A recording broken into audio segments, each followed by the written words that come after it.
Kadalasan akala nating mga runners, lagi nating kailangan i-push yung sarili natin sa training.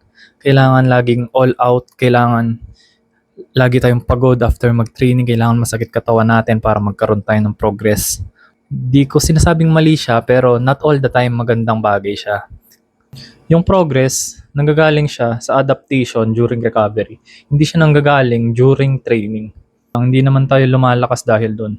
So after ng training, matutulog tayo. Then, doon nagre-repair yung katawan natin.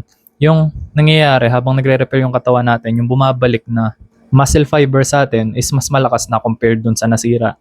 Doon sa sinira nating mga muscle fibers during training.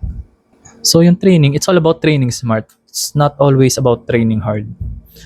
Minsan, tumatakbo nga tayo ng mabilis pero sinasaktan naman natin yung sarili natin, which is nasa-sacrifice yung long-term performance natin. Isa sa naging experience ko noon is nung nag-long run ako and nagkapaltos ako. Iniisip ko kailangan kong tapusin yung long run na yon. Kasi sayang naman, di ba, kapag di ko pa tinapos yon dahil lang sa isang paltos. Paano naman yung benefits na yun? Yung naging problema that time, habang tumatakbo ako, around kalagitnaan, I think 20 km yata yung ginagawa ko noon, 20 km easy run. Kalagitnaan, bandang 8 to 10 km, nararamdaman ko na may lumolobo na sa talampakan ko.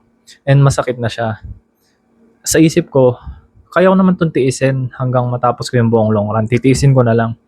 Yung nangyari, kahit na natitiis ko siya, yung paa ko, imbis na mag-lunge siya ng paganito, nag-lunge siya paganyan. Kasi nandito yung paltos. And dahil doon, nagkaroon ng ipit sa ugat ko sa ankles and sobrang tagal bago siya nawala.